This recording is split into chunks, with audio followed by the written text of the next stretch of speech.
21.1 materi refleksi filosofis pendidikan nasional Ki Hajar Dewantara modul 1.2 dengan materi nilai-nilai dan peran guru penggerak, modul 1.3 dengan materi visi guru penggerak, dan terakhir adalah modul 1.4 dengan materi budaya positif. Dalam rangkaian modul tersebut merupakan guru dijadikan sebagai penyelenggara pembelajaran yang nantinya bisa mendorong tumbuh kembang murid secara holistik, aktif, dan tentunya proaktif.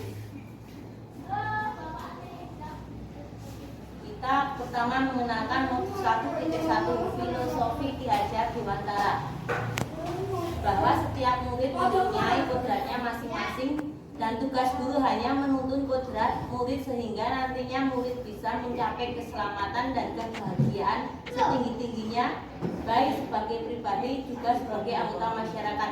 Ada beberapa hal yang bisa saya pahami dari pernyataan Ki Hajar Dewantara yang tertuang dalam materi modul 1.1 adalah: 1. Pendidikan adalah menuntun tumbuh atau hidupnya kodrat yang ada pada anak agar dapat memperbaiki lakunya untuk mencapai keselamatan dan kebahagiaan setinggi-tingginya, baik sebagai manusia maupun sebagai anggota masyarakat. 2. Murid diibaratkan sebagai tanaman, tidak akan tumbuh jagung murid yang mempunyai kodrat padi, dan sebaliknya murid akan tumbuh padi murid yang mempunyai kodrat jagung. Guru hanya merawat saja sesuai dengan cara menanam sesuai dengan kodratnya. Tanamlah jagung seperti menanam jagung, tanamlah padi seperti menanam padi. 3. Pendidikan hendaknya sesuai dengan kodrat alam dan kodrat zamannya. 4. Pendidikan adalah tempat persemaian segala benih-benih kebudayaan. 5. Mendidik dengan sistem among, ing ngarso ing tulodo, ing madya manungkarso, tuturi handayani. 6. Pendidikan yang menghamba pada anak. 7. Asimilasi budaya menganut konsep asasukon. Nilai-nilai dan peran guru penggerak. Kita masuk ke modul 1.2. Di skip dulu kalau sudah, terus kita ulangi lagi biar nggak bebannya terlalu jalan ya kami ya. Nilai modul 1.2 nilai-nilai dan peran guru penggerak. Kita masuk pada modul 1.2 nilai dan peran guru penggerak. Diantaranya nilai guru penggerak: A. Berpihak pada murid, mandiri, kolaboratif, D. Reflektif, E. Inovatif. 2.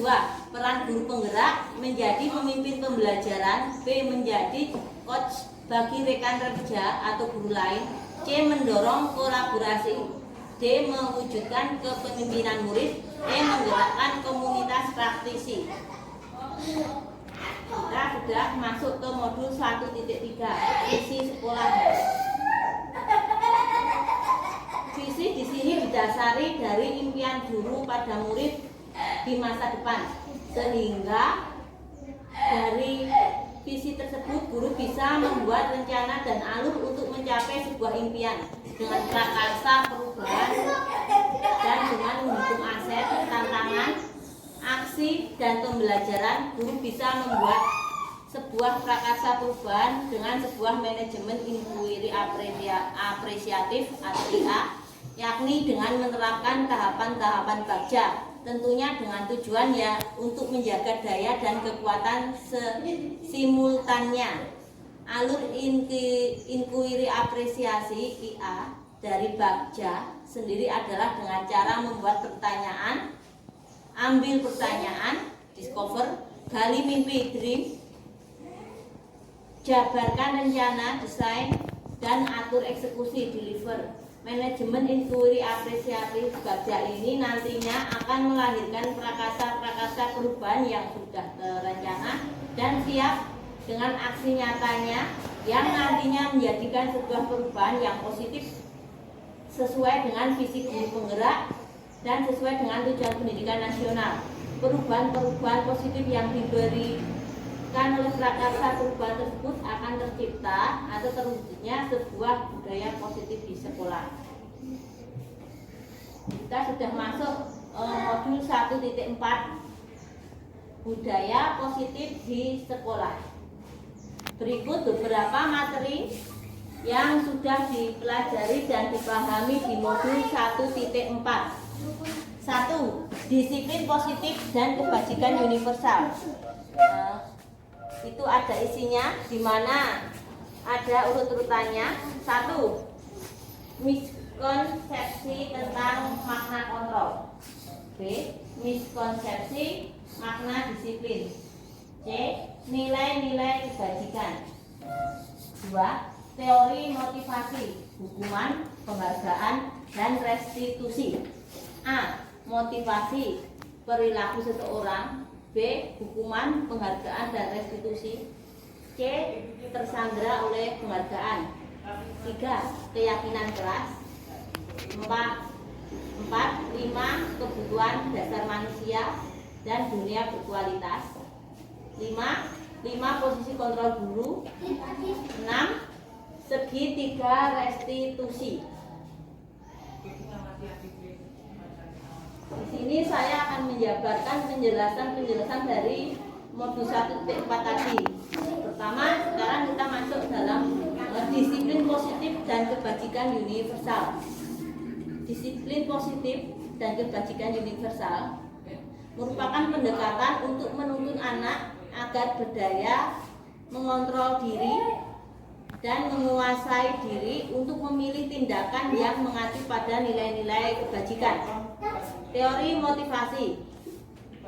Teori motivasi merupakan motivasi dari internal dan eksternal. Ada dua motivasinya ya. Tujuan dari motivasi eksternal yaitu menghindari hukuman.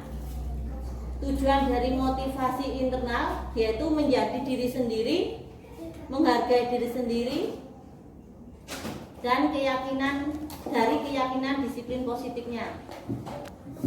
3. Teori kontrol. Yang bisa mengontrol seseorang itu adalah diri mereka sendiri, bukan orang lain. Kita masuk ke yang hukuman dan penghargaan. Hukuman mengontrol ke arah perilaku murid pada hal negatif, sedangkan penghargaan mengontrol murid ke arah hal positif. 5. Posisi kontrol guru. 1. Sebagai penghukum, pembuat rasa bersalah, teman, sebagai pemantau, terakhir manajer.